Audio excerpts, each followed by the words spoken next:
Welcome back to our daily Bible study. I'm Matthew Gage, pastor at Faith Baptist Church in Decatur, Texas. Today we'll be in Genesis chapter number 26. Genesis chapter number 26. And in here we got a few different things that will happen, one of which we'll see Isaac repeating a mistake that his father made. We'll see kind of the growth and prosperity of Isaac. And then we'll revisit Esau and see another example of Esau's heart that was not true. So anyway, we'll get to that here in just a few moments. That's actually at the very end of the chapter, just a couple verses. So anyway, Genesis chapter number 26, and we'll begin verse number 1. And there was a famine in the land beside the first famine that was in the days of Abraham. And Isaac went unto Abimelech, king of the Philistines, unto Gerar. And the Lord appeared unto him and said, Go not down into Egypt, dwell in the land which I shall tell thee of. Sojourn in this land, and I will be with thee, and will bless thee. For unto thee and unto thy seed I will give all these countries, and I will perform the oath which I swear unto Abraham thy father. And I will make thy seed to multiply as the stars of heaven, and I will give unto thy seed all these countries, and in thy seed shall all the nations of the earth be blessed. Because that Abraham obeyed my voice and kept my charge, my commandments, my statutes, and my laws. So another famine comes up. There's a lot of parallels to what happened before, and we know just from studying studying weather patterns and things like that. Just the I can't think of the term for it right now, but we know that these things are kind of cyclical in nature, and every few years things are going to be dry. Every few years things are going to be wet. Well, here we have another cycle of famine in the land, and the general direction that most people would take in this time is to go down to Egypt. Egypt had the Nile River, which would keep the land fertile, so it didn't rely so much on rain. So they usually had grain there. So that was generally the way people went. That's what they were inclined to do. And so that would probably be the temptation. Isaac has already kind of gone down to get on that way. He's gone down closer to the coast in the land of the Philistines. So, but God tells him stop, and you'll notice there he's reiterating the promises he made to Abraham. He says, I'm going to make a great nation of your descendants. They're going to have all this land. These promises that God had made to Abraham, he keeps reiterating to Isaac. Verse number 6. And Isaac dwelt in Gerar. Now let's pause right there. So where is he? He didn't go down to Egypt. He left where he was, kind of in those southern wilderness plains, hills area on the south or kind of on the west side of the Dead Sea there. Now he's traveled over towards the Mediterranean coast, and where he's at now is in the land of the Philistines. We see Abimelech again. Is this the same Abimelech that Abraham saw? I don't think so. We talked about before, Abimelech seems to be a title and not necessarily a proper name. So here is Isaac. He's in a place he probably shouldn't be. It's not as bad as being in Egypt, but I don't think he should be here either. Verse number 7. And the men of the place asked him of his wife, and he said, She is my sister, for he feared to say, She is my wife, lest, said he, the men of the place should kill me for Rebekah, because she was fair to look upon. Have we seen this before? Yes, we've seen this a couple of times before. Abraham did the same thing a couple times. In fact, in this very place he did it, and he also did it in Egypt. So Isaac is falling into one of those little patterns, which is a wonderful little practical lesson there, I think, is the mistakes and the sins that we make oftentimes we'll see repeated in the mistakes of our children to some extent. So Isaac, where did he learn to do this? Well, he learned it from Abraham. He gave in to fear and not to faith here. Verse number 8. And it came to pass when he had been there a long time that Abimelech, king of the Philistines, looked out a window and saw, and behold, Isaac was sporting with Rebekah his wife. Now, what was Isaac doing here? It's a wonderful little word right there. I did a quick study on it just to kind of refresh myself on this. But that word basically means laughing. The same root word means laughing. So he's flirting with his wife. He's taking liberties that you would not take with a sister or another woman that you're not as close to as husband and wife. So here he is flirting with, that's a word. If I was going to put a modern word right there, I would probably say he's flirting with his wife. Verse number 9. And Abimelech called Isaac and said, Behold, of a surety she is thy wife. And how saidst thou, She is my sister? And Isaac said unto him, Behold, I said, lest I die for her. So Isaac gets called on the carpet. Abimelech says, Why in the world didn't you tell us? And Isaac said, Well, I was afraid. Verse 10, Abimelech said, What is this thou hast done unto us? One of the people might lightly have lain with thy wife, and thou shouldest have brought guiltiness upon us. And Abimelech charged all his people, saying, He that toucheth this man or his wife shall surely be put to death. So right there, I think it's interesting. You already kind of see there's some friction there, and I kind of see that play out a little bit more as we go on between Abimelech and Isaac. Verse number 12. Then Isaac sowed in that land and received in the same year 100-fold, and the Lord blessed him. Well, it's funny. It's a year of famine, and what's he doing? He's sowing in the land and gets a bountiful harvest. Doubt that the others around him did that. God was blessing him. Verse 13.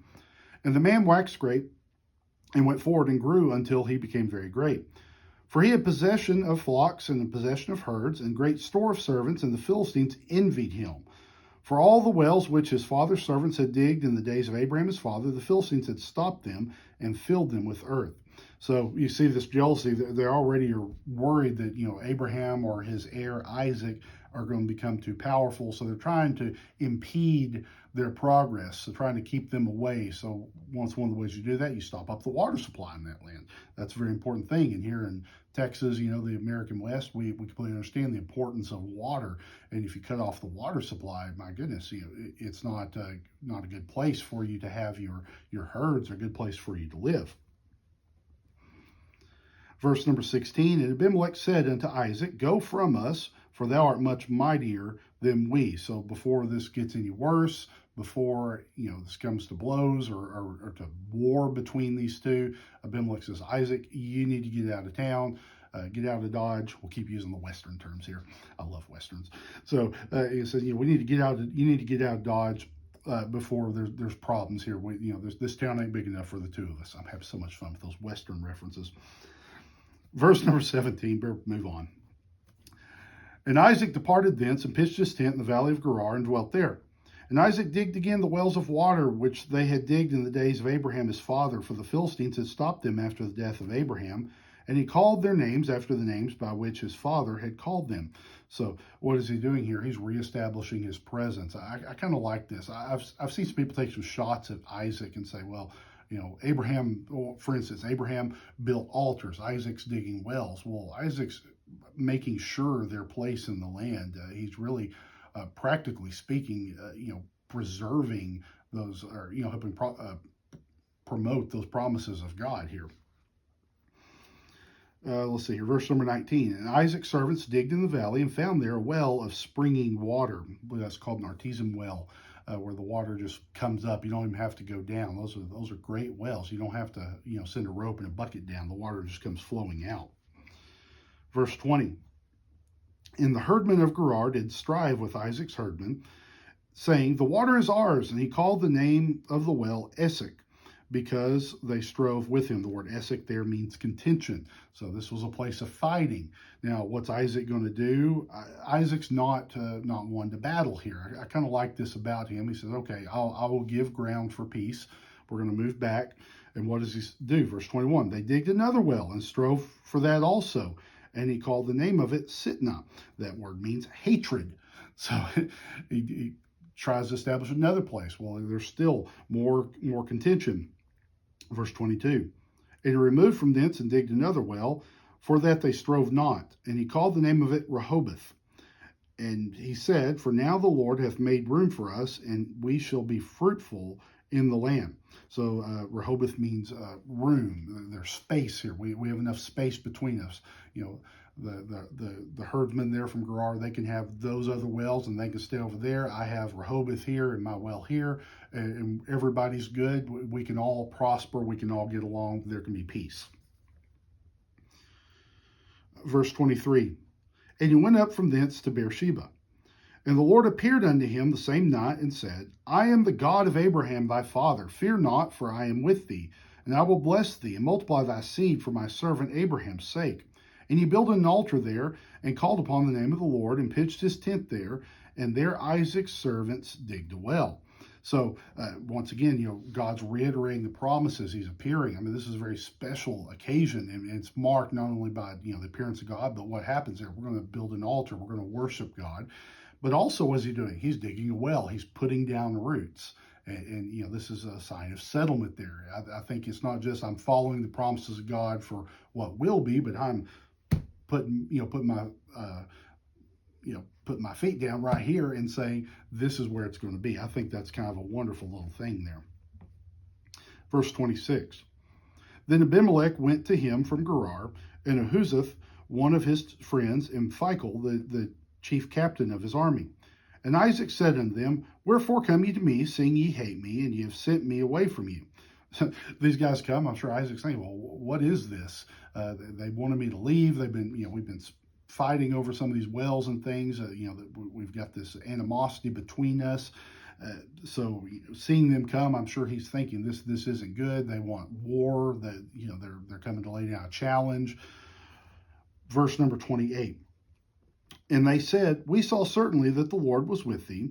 And we said, Let there be now an oath betwixt us, even betwixt us and thee, and let us make a covenant with thee, that thou wilt do us no hurt, as we have not touched thee, and as we have done unto thee nothing but good, and have sent thee away in peace.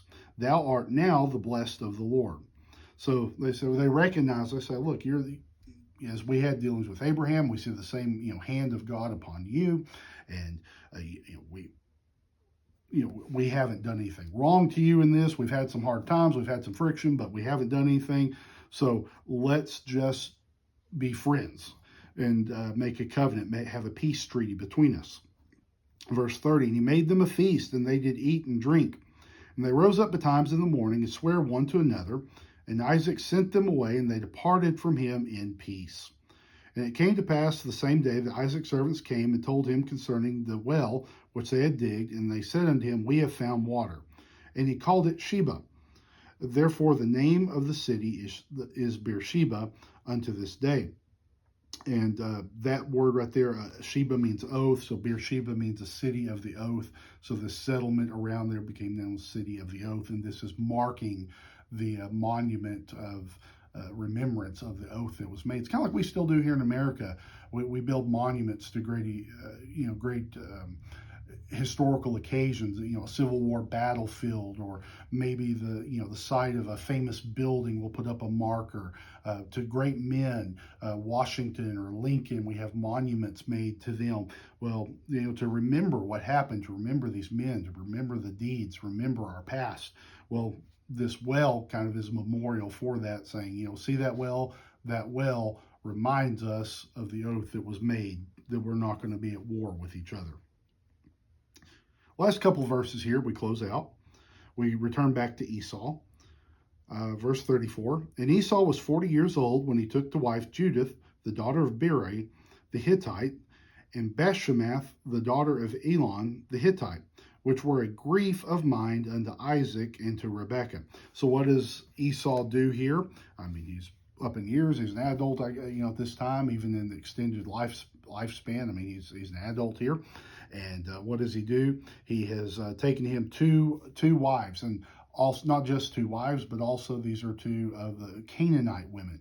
You remember how particular Abraham was for Isaac to marry a woman from his family, not from the land. He didn't want to have those ties to the land, and didn't want that. I think even that spiritual corruption in his seed for Isaac. Well, what does Esau do? Esau just kind of goes out on his own, and this very much fits, I think, his character profile. He's just kind of headstrong, gets an idea, and he does it.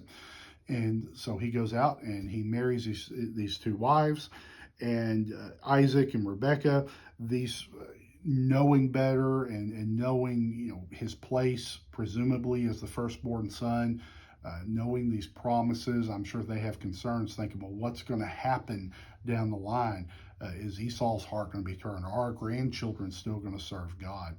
And those kind of questions. So God's got everything in control. God's going to take care of this. But this is another one of those little signs as to God's choice in the providence of God in making Jacob the heir over Esau was the correct and true choice, and that Esau really just did not have the heart or the faith to follow God, even like Jacob, who could be a scoundrel, but even Jacob could have.